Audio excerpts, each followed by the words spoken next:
Okay, it looks like we are live. Hey everyone, welcome to a Musician Monday, another great post 4th of July Musician Monday. Today I have a very special guest with us, our principal harp, Beth Wooster Colpean. Beth, thank you for being here. Yeah, thank you. It's great to be here. So excited to have you on here. I always enjoy talking with you. You have such a bubbly personality, and not setting expectations for the meeting or anything, but I mean, you're just a very friendly person, and that shines through a lot. I like it a lot. Well, thank you very much. So a lot of folks have probably seen you on stage playing the harp, but not everyone probably knows you. But I'm sure they recognize your face. How long have you been part of the orchestra? This is my 20th season. So I've been here for quite a while. No spring chicken. But I think that's really great though, because you play with an orchestra for so long, and you just kind of find this rhythm that you all have together as a cohesive unit. And I think that really works to the benefit too, just that you have that established rhythm, and you know what you're doing, and you know how to blend and how to make it work with everyone else. Well, I love playing with the orchestra. I love playing in orchestra. I'm a section of all by myself. So, I really do enjoy the collaboration with all the Grand Rapids Symphony musicians. They're fine musicians, fine people. So. Excellent. Yes, and I want to remind everyone who's watching, if you have questions for Beth, feel free to put them in the chat section, and we will definitely try to address them at the end of the pre recorded or pre listed questions. So the harp, what made you choose the harp, Beth? Well, the harp, I was around the harp my whole life. My mother is a professional harpist. And so it was never a unique instrument to me.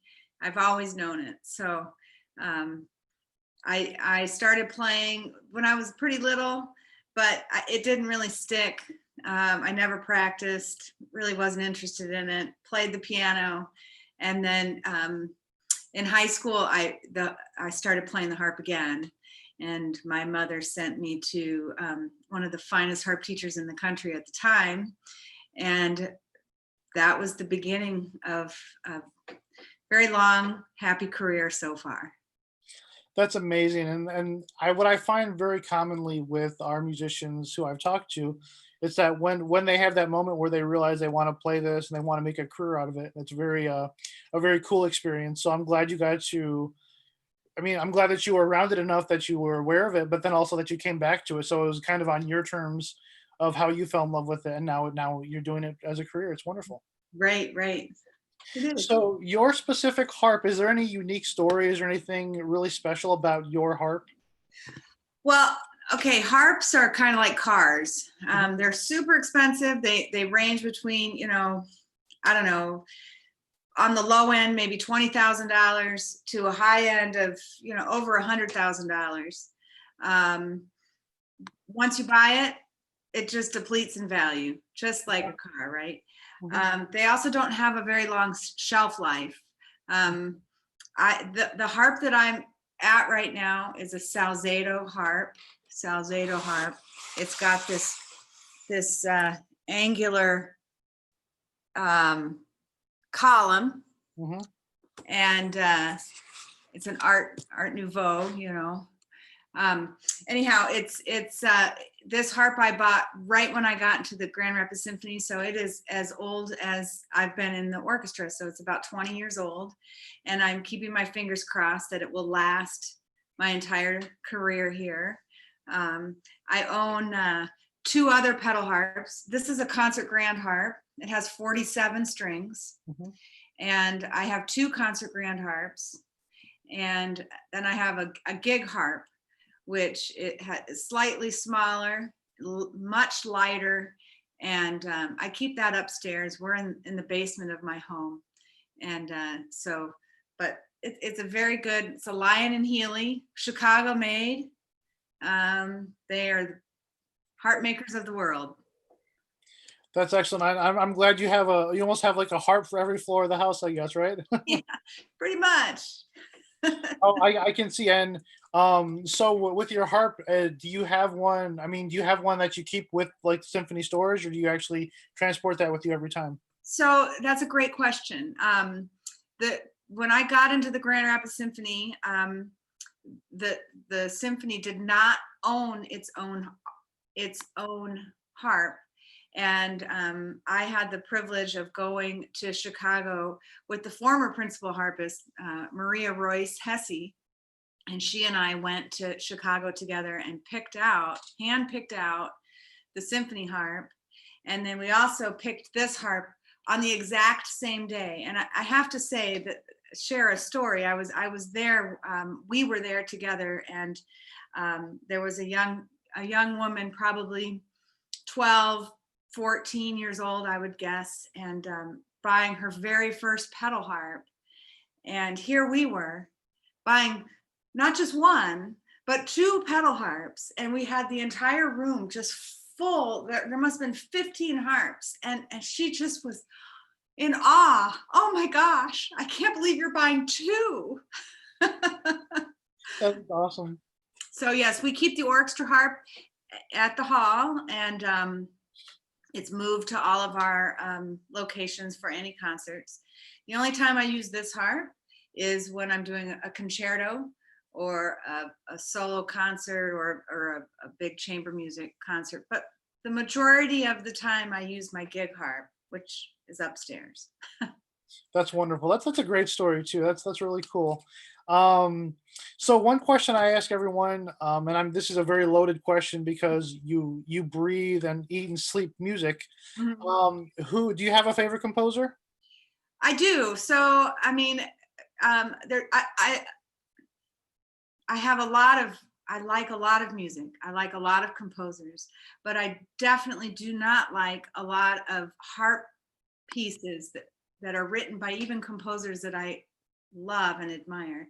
So my favorite composers for the harp would be Mahler and Debussy. Both of those composers write extremely well for the harp. But my favorite living composer would be John Williams.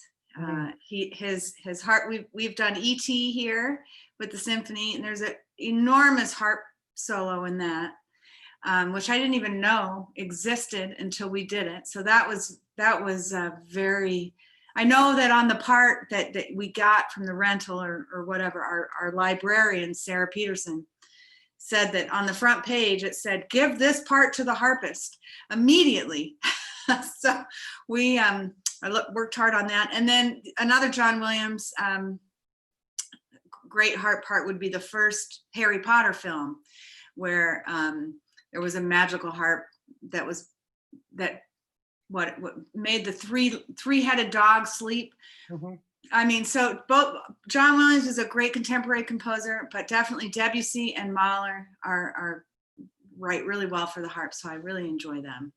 I could definitely see that too with all the color they like to use. And I remember talking to you, I think back before we did the ET show, and you telling me about how taxing that part was, and how preemptive they gave you the music and everything. So it sounded great at the show. So it worked Well, wonderful. thank you. It was a learning experience for sure. I still have the music. I have it all marked up in red.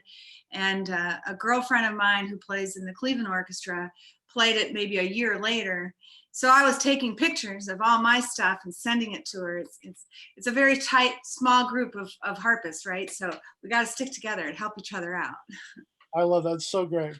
So another question I always ask is, for some people, they have a pre-concert ritual or tradition before they get on stage to get excited, to get themselves in the mindset. Do you have any sort of ritual or tradition like that? About the only thing I can say is I'm one of the first people that get to work. I try to get there about an hour ahead of time, just so I can stay calm and start focusing. I've tuned the harp a couple of times. Right off jump, I'll tune the harp, and then I'll tune it, maybe 5 minutes before the concert starts. But I practice. I try to be touching the strings and touching the harp as much as I can until I can't anymore. I'll often sit. I sit next to the door, and on stage. And so, we don't have our phones. I don't wear a watch, so I don't really know what time it is. And oftentimes I'll put the harp down and run backstage and look at the clock. How many more minutes do I have? I'm very specific about all of my timing. So that's about my only ritual. And that's funny you say that. I was thinking about how I always see you one of the first people on stage, and I remember too that when we're on before the show, sitting in the hall and listening to the orchestra just play their pieces, warm up. I always can hear the harp and the glissandos and everything you're doing just happening in the background. It's always a very distinct sound. It is. So one question we've been asking folks is, we know you love the harp, but if you could choose another instrument in the orchestra that you would like to play, what would it be? Well, I'd have to say probably the French horn. They seem to have all the cool licks, all the fun sounds, all the great melodies. They don't have to worry about being heard. I'm always trying so hard to play out so that, my husband always says, well, I knew you were playing because you had the harp on your shoulder, but I couldn't actually hear you. So if I played the horn, no question. I do like the horn. It's a really dark, beautiful sound. And even though it's a super hard instrument and I probably would be horrible at it, maybe in another life. Well, and two of your favorite composers, John Williams and Mahler, you know how much they love that horn section. Right, exactly, right? It's so good. So, in addition, beyond classical or chamber music, what kind of music do you like? What's some stuff we might find on your playlist? All right, so Corey, I don't have a playlist. Okay. I play the radio. I play the radio or Pandora, right? I've got my kids that are trying to help me figure all that stuff out, but I like all music, country, pop, 80s hair bands, punk, rap. I like it all. But I'd say probably if I wanted to clean my house, 80s hair band would probably be my go-to. But I also am a big fan of Rush, the band Rush. Yes. I grew up with, I'm the youngest of 3 children, and my 2 older brothers introduced me to Rush.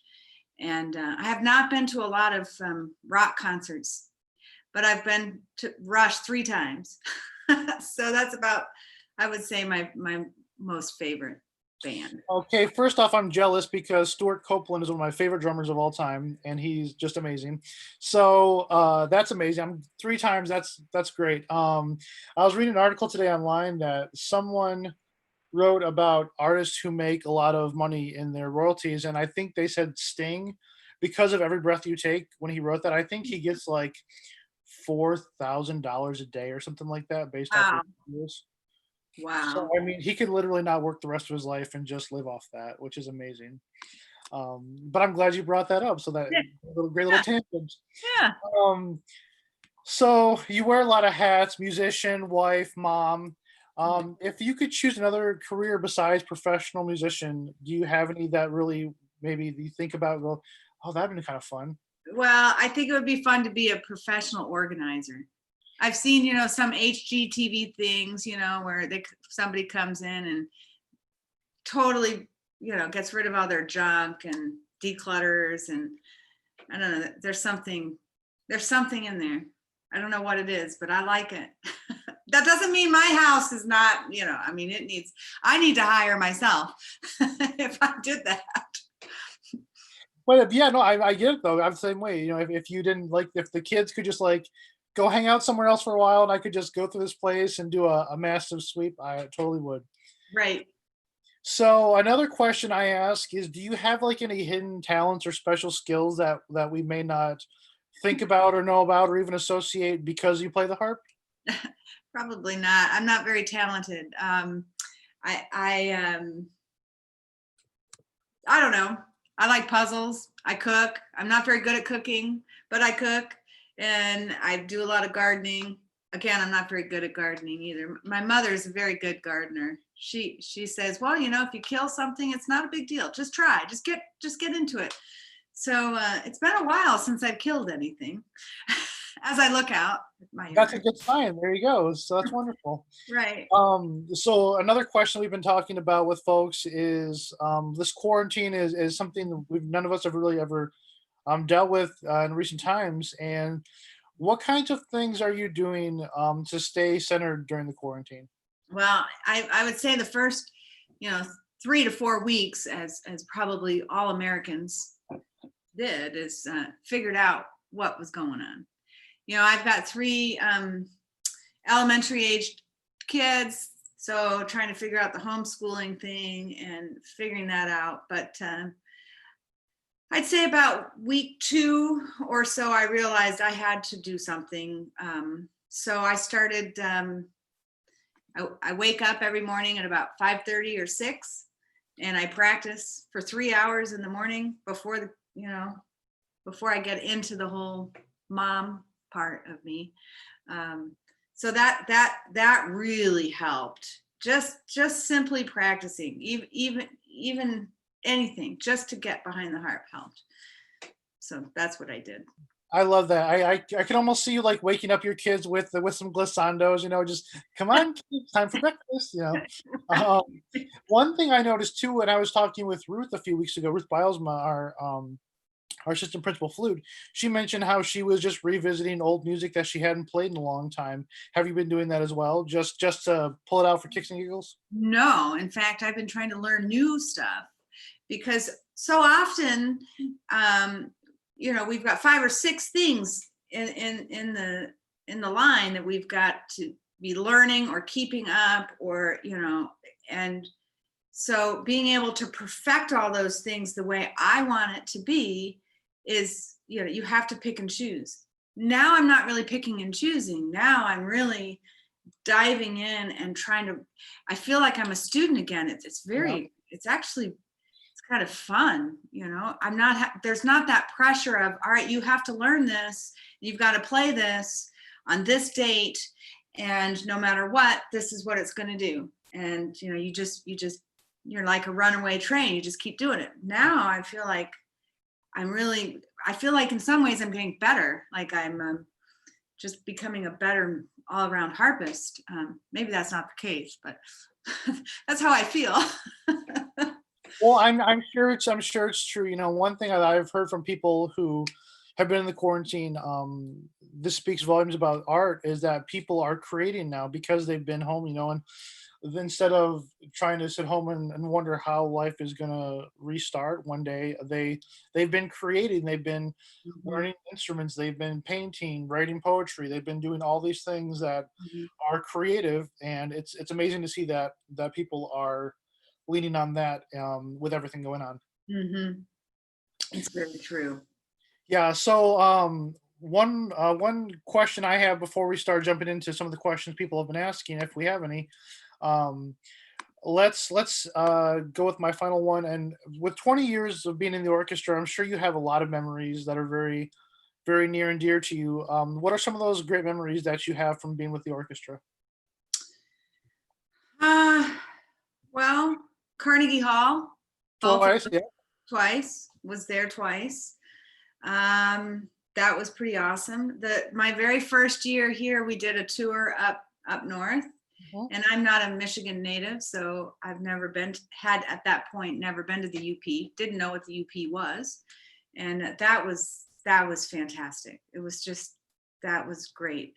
But I also think that probably, I feel like I've grown up here, and just the colleagues and some really deep, good friends of mine are good memories. And certainly playing in front of the orchestra, I've had some really nice, dear memories from that too. And I think the Grand Rapids Symphony, the musicians are unlike any others. They're extremely supportive, very nice people to work with, and I'm really happy. So those are some memories. I'm sure I'll think of a million more once we're off of this call. No, that's great though. I love how every memory is tied so personally to you, and it's not about I mean, to an extent, it's about performances, but it's really about what it did for your life, and that's really special too. I mean, you got to get married, to raise a family here in West Michigan, and develop these relationships. You got to play these great concerts, these great pieces of music with these great conductors Mhm. and these friends. So that's a really special way of looking at it. Looking at the questions, we have one question. Someone asked, "How much does the harp weigh?" Your one you have right there. This harp weighs about a little over 90 pounds, I would guess. Yeah. That's very good. For some reason, I always expected a harp to weigh a little more, and I always saw you leaning. I'm always thinking, man, she's gonna blow her shoulder out trying to push something up against Well, it. the heaviest part of the harp is on the bass. Yeah. The pedals are all down there, and it's weighted, so when it goes on your harp on your shoulder, there's really not that much weight. So it's not like, "Ugh, I can't hold it, So Do you want to give us a little teaser of something? Sure. Anything? Well, here's just a glissando. So the harp has 47 strings, and there's 7 pedals on the bottom, and the pedals are like a stair step. If you just think of the pedals as black keys on the piano, the strings are color coded. There's red strings and then black strings, and then you fill in the scale. So a typical sound on the harp is a glissando. So that's very Very, happy. very, very dreamy. Yeah, very. I have another question. How often do you need to change strings on your harp? So I have, like I said, there's 47 strings. The bass wires, they're wire strings, and those are changed. They should be changed maybe once a year, depending, maybe twice a year, but I generally do about once a year. And then as you kind of go up, these are gut strings in here, and these bottom ones I only change maybe once, maybe every couple of years. If the sound is bad, then I have to change it, but they're really expensive and they don't really need to be changed. So I don't want to spend the money if they don't need to be changed. As you go up, they get more narrow and thinner, and they tend to break. This is middle C, by the way. So anywhere up here, I change them quite a bit. These ones break a lot, so sometimes I'm changing them every month or so. Wow. If you're playing outside a lot, that really breaks it down. The very top strings from here up are nylon strings, and really these should be changed probably every 3 weeks. Wow. Or when they sound bad or when they break.